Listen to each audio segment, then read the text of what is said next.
biyyi tokko akka biyyaatti cimtee itti fufuu kan dandeessu dhaabbilee ciccimoo yoo ijaarrattee fi ofiin of dandeessee hirkattummaa dinagdee irraa bilisa yoo taateedha.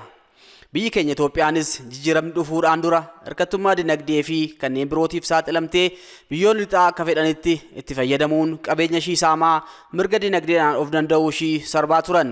Mootummaan naannoo keenyaa toorri xiyyeeffannoo inni guddaanii fi sabboonummaan Oromoo ittiin ifuu qaba jedhee amanu tokko dinagdee. Dinagdeen kanaan dura ture uummanni keenya eegduu hiyyummaa humnoota ta'aniin hiyyummaan irratti tikfamaa ture.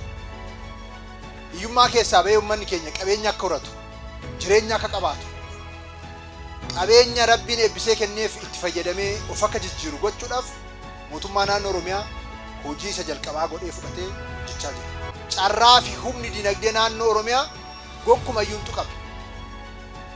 Humni isin qabdan, humni uummanni keenya qabu hin qabu. Jijjiirama waggaa 7 dura dhufeen biyyi keenya yaadama mandhalee qabattee karoora guddina dinagdee ishii kallattii garaagaraatiin mirkaneessuuf sochii cimaa irratti argamti. Dhaloonni dhufu immoo dhaloota amma jiru kana akka kabajuu danda'uuf hojii seena qabeessa ta'e hojjechuun nurra jiraata.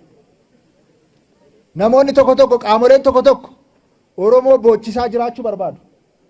Madaa Oromoo tuttuqaa jiraachuu barbaadu. Madaa Oromoo tuttuqu. Madaa Oromoo madaa keenya fayyifneetu fuuldura tarkaanfanna.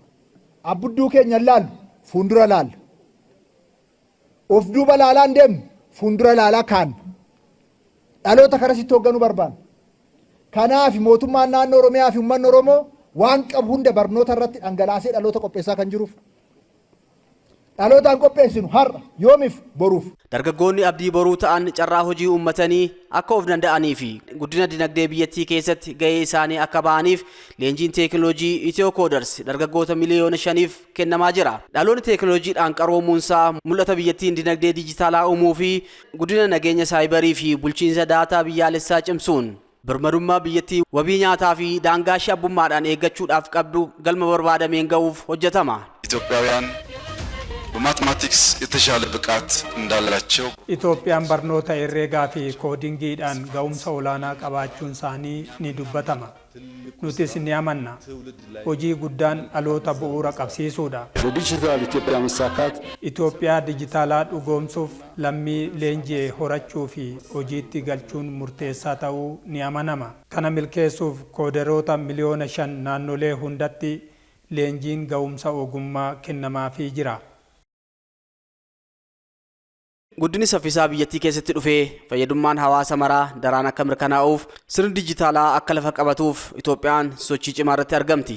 Akka durii sangaa qabatanii qotoo osoo hin ta'in maashinaan yookaan tiraaktaraan akka qotamu gochuun danda'ama. Kanaaf inni kun tiraaktarri immoo nama fayyadamu osoo hin ta'in artificial intelligence fayyadamneetiin ganama jalqabee hanga guyyaatti boqochuun hin jiru, laaqana fechuun hin jiru, maal jechuun hin jiru.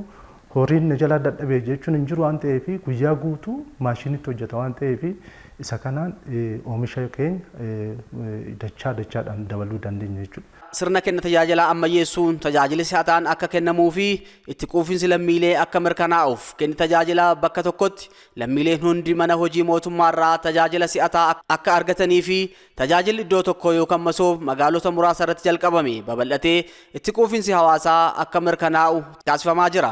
Rakkoo kenna tajaajilaatiin wal qabatee jiru karaa guutuu ta'e ni kuuf taaksii foorsiin tokko dhaabbatee qorannoo gaggeeffamee rakkoo mana hojiitiin adda bahee hojiitti galuuf yaalamee jira. Kana qofa odoo hin taane hojimaata seerota damboota fi labsii dabalatee waan hudhaa ta'anii fi danqaa ta'an hunda hiikuuf yaaliin godhamee jira. Kenna tajaajilaa keenya fooyya'insa odoo hin taane shift paradigm shift gochuu qabnaa karaa jedhuun karoora keenya fooyyessuu fi ilaaluuf yaalii goonee jirra. Kana keessatti tokkoffaan uwwistuu kenniinsa iddoo tajaajila tokkooti. Tajaajiloota wal fakkaatan kana bakka tokkotti fiduun dhimma murteessaadha. Abbaan dhimmaa tajaajila barbaacha biiroo kaanii bahee waajjira kaanii bahee waajjira kaan deemuu osoo hin taane bakka tokkotti akka argachuu danda'u gochuuf jalqabbiin jiru dhugaa dubbachuuf wanni abdii namatti tolu jiru. Inni lammataa qophii istaandardii hojiiti. Kenni tajaajilaa kenna istaandardii qabaachuu qabu. Fakkeenyaaf abbaan dhimmaa tokko waraqaa eenyummaa barbaada ta'e taanaan ulaagaa isarraa barbaadamu guuttatu guyyaa meeqa keessatti sa'a meeqa keessatti waraqaa eenyummaa argachuu qabu. Bara baranaa xiyyeeffannaan kan hojjennu. Tajaajiloonni nu kenninu martinu teknooloojiin deeggaramuu qabna. Biiroo keenya peeparless ofiis gochuu qabna. Hanga danda'ameen hojiin keenya hundinuu teknooloojiin yoo hin deeggaramne kalaqaaf ariitii jennu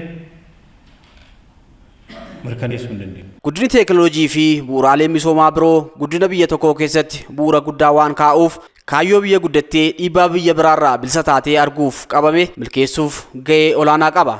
Akka naannoo keenyatti haa ta'u akka biyyaatti diijitaal istiraateejiin bocamee jira. Diijitaal istiraateejiin suni maal nu fayyada?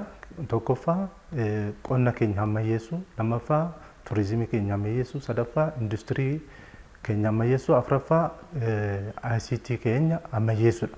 Akka waliigalaatti isa kan ammayyeessuu jechuun guddina yookaan fedhii tajaajilaa keessattuu karaa ICTtiin kennamu.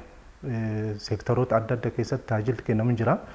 Tajaajilli kanaan dura kennamu tajaajila boodattaafaa waan ta'eef narkifataa namni tokko dhimma isaa fixachuudhaaf guyyaa 2 guyyaa 3 hin tura. Teekinooloojiin yoo fayyadamne garuu sa'aatii yookaan daqiiqaa muraasa keessatti tajaajila sana argachuu dandeenya. Egeree biyya keenyaa bu'uura cimaa irratti ijaaruuf dhaloota aadaa isaatiin boonuu fi teekinooloojiin qaroome yoo uumne galma barbaadame bira ga'uun yeroon isaa dhiyoodha. Guddinnii fi ijaarsi biyya tokkoo tumsa lammiilee hundaa waan barbaaduuf waltaanee galma yaadame ga'uuf haa hojjennu.